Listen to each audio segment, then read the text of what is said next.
सभी प्रशिक्षुओं का बहुत बहुत स्वागत है। वैसे स्टूडेंट्स जिन्होंने डीएलएड 2022-24 सत्र में नामांकन लिया हुआ है, उनके प्रथम वर्ष की परीक्षा का डेट घोषित हो चुका है, जो कि जुलाई के फर्स्ट वीक में होने जा रही है। उन्हीं के मदद के लिए मेरा आज का यह एपिसोड F4 तथा F5 पेपर को लेकर के समर्पित है। इसके पहले F1, F2, F3 के इम्पोर्टेंट प्रश्न भी मैं वीडियो डाल चुका हूं, गेस्ट क्वेश्चन दे चुका हूं। यदि आप हमारी इस वीडियो से प्रभावित हैं तो आप F1, F2, F3 के वीडियो को देखें और उसका लाभ उठाएं। वीडियो को आखिरी तक देखें, जिससे कि F4 तथा F5 के सभी प्रश्न आपको जो है कि आसानी से उसको मिल सके, आप उसका आंसर कर सकें। आपकी परीक्षा में निश्चित रूप से उपयोगी साबित होगा, मेरा पूर्ण विश्वास है। चलिए आगे बढ़ते हैं। इसी बात को आगे बढ़ाते हुए कि F4 तथा F5 में आपको किस तरीके के प्रश्न परीक्षा में आने वाले हैं, आप कोशिश करें कि इस वीडियो को शुरू से आखिरी तक अगर ध्यान से देखते हैं तो निश्चित रूप से F4 तथा F5 की परीक्षा में आपको मदद मिलेगा। आज का हमारा पेपर है F4 तथा F5। चलिए आगे बढ़ने से पहले थोड़ा सा इस पेपर के बारे में चर्चा कर लेते हैं। F4 पेपर हमारा है DElEd face to face first year परीक्षा 2023 के लिए है।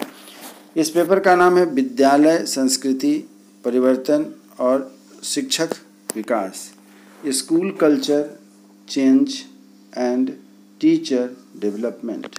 यह पेपर आपके लिए लगभग 3 घंटे का होता है और इसके लिए फुल मार्क्स 70 दिए गए हैं। 30 नंबर असाइनमेंट में होंगे। कुल मिलाकर के यह 100 नंबर का पेपर है। खंड क में 5 प्रश्न दिए गए हैं, जिसमें से आपको इन प्रश्नों को अटेम्प्ट करने हैं। ये 5 अंक के प्रश्न हैं तथा साथ ही साथ यह शॉर्ट टाइप आंसर क्वेश्चन है, अर्थात सभी प्रश्नों के उत्तर 75 से 100 शब्द में देने हैं। खंड क के जो प्रश्न होंगे वह 75 से 100 शब्दों में आपको उत्तर देने हैं। शॉर्ट टाइप आंसर क्वेश्चन है।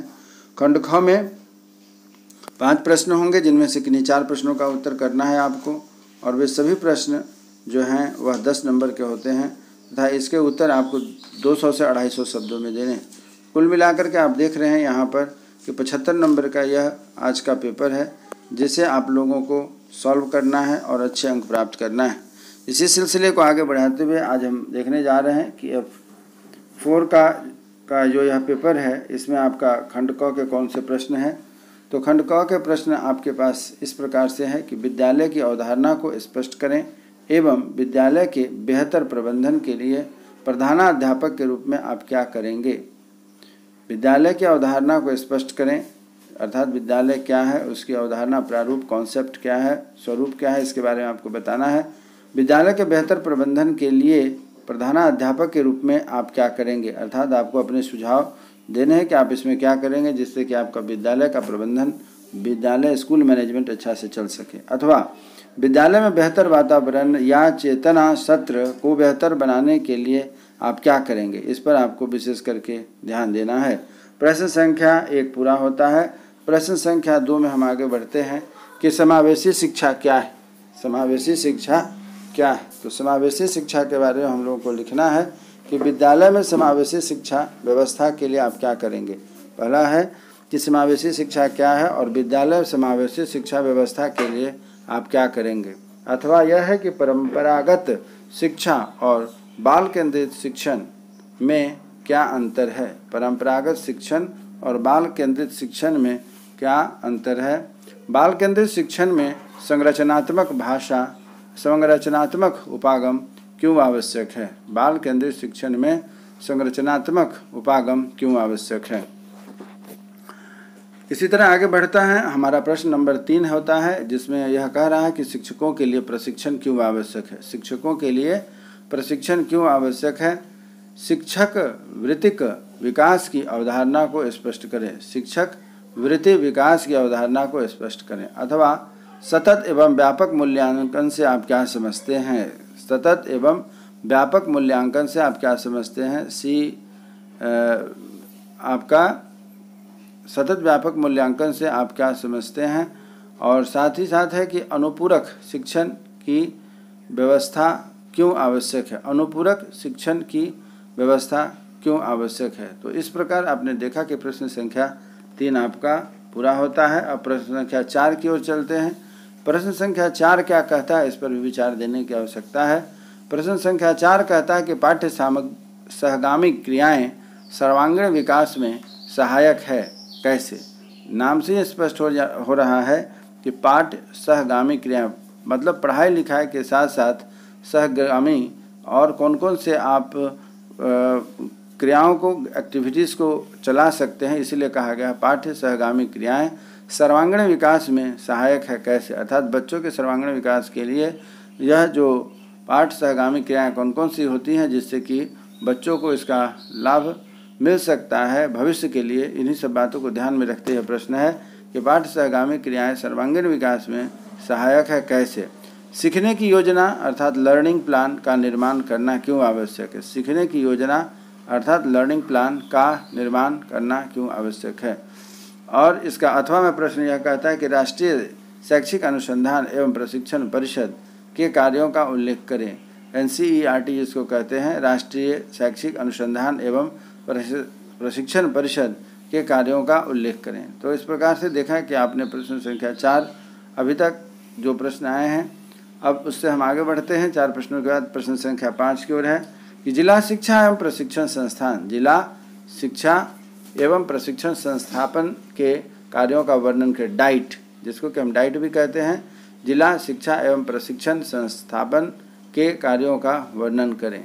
अथवा विद्यालय में बेहतर प्रबंधन हेतु एक प्रधानाध्यापक के रूप में आप क्या करेंगे। विद्यालय में बेहतर प्रबंधन हेतु आप प्रधानाध्यापक के रूप में क्या करेंगे, इस पर आपको अपने जवाब देने हैं।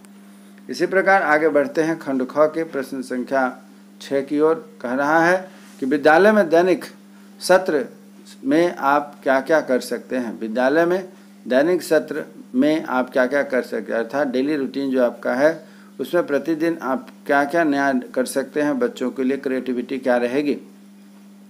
विद्यालय के दैनिक सत्र में आप क्या क्या कर सकते हैं, इस पर आपको जवाब देने हैं। 7वां प्रश्न है कि सीखने सिखाने के दौरान आने वाली प्रमुख चुनौतियों के बारे में वर्णन करें। सीखने सिखाने के दौरान आने वाली प्रमुख चुनौतियों के बारे में वर्णन करें। इस प्रकार प्रश्न संख्या 8 कहता है कि जिला स्तरीय शैक्षिक संस्थान के विभिन्न अंग कौन कौन से हैं। जिला स्तरीय शैक्षिक संस्थान के विभिन्न अंग कौन कौन से हैं, इन सभी प्रश्नों के उत्तर आपको देने हैं। प्रश्न संख्या 8 यहाँ हुआ। अब प्रश्न संख्या 9 की ओर हम लोग चलते हैं। प्रश्न संख्या 9 क्या कहता है। प्रश्न संख्या 9 आपके सामने इस प्रकार से हैं कि एकीकृत शिक्षा के माध्यम से विद्यालयी परिवेश एवं कक्षाई शिक्षण में बदलाव आप कैसे समझते हैं। फिर से सुनिएगा।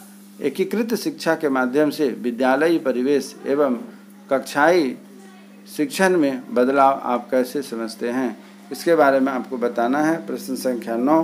प्रश्न संख्या 10 कहता है कि प्रश्न संख्या नोट के रूप में आपके पास रहेगा। प्रश्न संख्या 10 इस प्रकार से है कि कुछ पॉइंट दिए हैं, इसमें से आपको इन प्रश्नों के उत्तर देने हैं। प्रश्न है पहला एक बाल संसद, दूसरा है NCERT, उसके बाद तीसरा है कि प्रखंड संसाधन केंद्र जिसे हम BRC कहते हैं, ब्लॉक रिसोर्स सेंटर अर्थात BRC की बात हो रही है। उसके बाद समेकित बाल विकास योजना, समेकित बाल विकास योजना जिसे हम ICDS के नाम से भी जानते हैं। सीखने का अंग है कि सीखने का सृजनात्मक उपागम क्या है, सीखने का सृजनात्मक उपागम क्या है। तो इस तरीके से आपने देखा अंग प्रश्न हुआ। प्रश्न संख्या 4 कहता है कि पाठ्य सहगामी एवं शैक्षिक गतिविधियों के बारे में आपको बताने हैं। पाठ्य सहगामी एवं शैक्षिक गतिविधियों के बारे में आपको बताना है। तथा आखिरी है 6 लास्ट सवाल है कि सर्व शिक्षा अभियान क्या है, सर्व शिक्षा अभियान क्या है।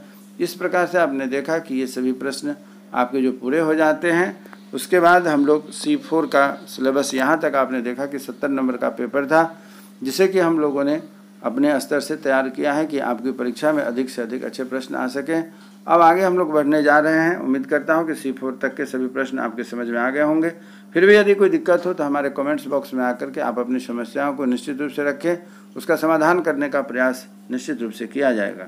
अब हम लोग आगे बढ़ते हैं। हमारा जो पेपर है वह है F5 है।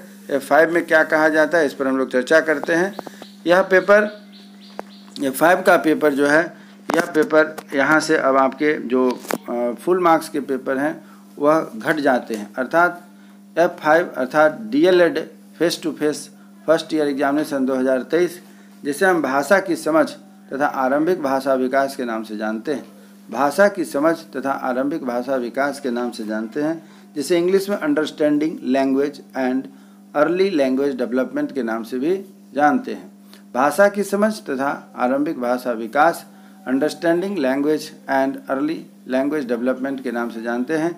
यह पेपर 2 घंटे का होता है तथा इसमें 35 अंक होते हैं। यह पेपर 2 घंटे का होता है समय, और साथ ही साथ यह 35 नंबर का पेपर होता है। आगे बढ़ते हैं।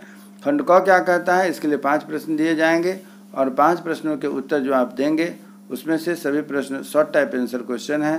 5 प्रश्नों के 5-5 अंक के साथ अर्थात 25 अंक के आपके यह खंड क हो जाते हैं, जिनमें शॉर्ट टाइप आंसर होने के नाते आप 75 से 100 शब्दों में, मोटा मोटी यूँ कह सकते हैं कि 100 अंक शब्दों में आपको अपने प्रश्न के उत्तर लिखने हैं। खंड ख में 2 प्रश्न होते हैं। 2 प्रश्न हैं, जिसमें से एक प्रश्न का आपको जवाब देना है। एक प्रश्न का उत्तर 10 अंक के होंगे, 200 से 250 शब्दों के बीच में होते हैं। चलिए इस प्रकार देखते हैं कि पेपर 5 में आपका क्या है, F5 में क्या कहा गया है।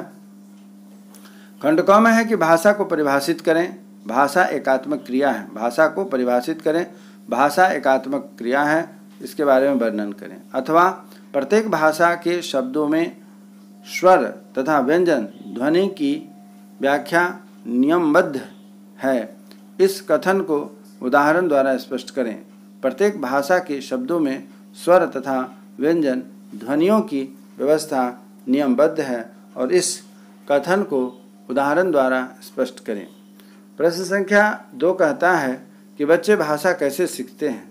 बच्चे भाषा कैसे सीखते हैं, इसके बारे में बताना है कि बच्चे भाषा कैसे सीखते हैं, जिसमें मातृभाषा से आप क्या समझते हैं। बच्चे भाषा कैसे सीखते हैं और मातृभाषा से आप क्या समझते हैं। अथवा बहुभाषिकता हमारी कमजोरी नहीं ताकत है। बहुभाषिकता हमारी कमजोरी नहीं ताकत है, कैसे।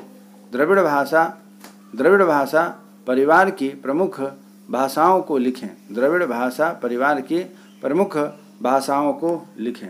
उसका तीसरा प्रश्न है कि अनुच्छेद 348 में वर्णित भाषा प्रावधान का वर्णन है। अनुच्छेद 348 में वर्णित भाषा प्रावधान का वर्णन करें। अथवा भारतीय संविधान की 8वीं अनुसूची में वर्जित भाषाओं के नाम लिखें। भारतीय संविधान की 8वीं अनुसूची में वर्णित भाषाओं के नाम लिखें। प्रश्न संख्या 4 कहता है कि पियाजे के अनुसार बच्चे भाषा कैसे सीखते हैं। पियाजे के अनुसार बच्चे भाषा कैसे सीखते हैं।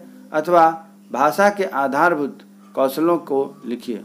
अथवा भाषा के आधारभूत कौशलों को लिखना है। अब प्रश्न संख्या 5 आता है, जिसे हम लोग इस प्रकार से देखते हैं कि वैदिक सांस्कृतिक और अवस्था में तुलना करें। वैदिक सांस्कृतिक और अवस्था में इनको तुलना करना है। अथवा जो अगला प्रश्न होगा, बिहार में प्रचलित भाषाओं में तुलना करें। बिहार में प्रचलित भाषाओं की तुलना करें। आगे बढ़ते हैं। प्रश्न संख्या 6 है, जो कि खंड ख से आता है और यह कहता है कि भाषा की मुख्य विशेषताओं का वर्णन करें। भाषा की मुख्य विशेषताओं का वर्णन करें। साथ ही साथ जो यहाँ पर आखिरी प्रश्न है वह नोट के रूप में पूछा जाता है और वह प्रश्न कौन कौन से हो सकते हैं, इस पर हम लोगों ने अपना विचार दिया है और इसमें से आपको किन्हीं 2 प्रश्नों के ही उत्तर देने हैं। इस बात का विशेष करके ध्यान देखिएगा। यह है कि विभाषा किसे कहते हैं और उसके बाद बोली किसे कहते हैं, राजभाषा किसे कहते हैं, अपभाषा किसे कहते हैं, अपभ्रंश भाषा किसे कहते हैं और आदर्श लिपि या लिपि के बारे में आप क्या जानते हैं, समझते हैं, करना, उसके बारे में आपको लिख करके अर्थात तैयार करके परीक्षा के लिए आपको जाना है। जुलाई के फर्स्ट वीक में यह जो परीक्षा होने जा रही है उसके लिए हमने प्रयास किया है कि आपकी परीक्षा में प्रश्न अधिक से अधिक अटैम्प्ट हो सके, क्वेश्चन ना छूटे। इस प्रयास में आपके लिए यह इस वीडियो के माध्यम से एजुकेशनल प्लेटफॉर्म के चैनल द्वारा आपके पास प्रस्तुत किया गया है। उम्मीद करता हूं कि हमारे द्वारा बताया गया, सुझाया गया यह प्रश्न आपको निश्चित रूप से अच्छा लगेगा। आप इससे अच्छे अंक प्राप्त कर सकते हैं तथा यह आपके लिए बड़ा ही उपयोगी होगा।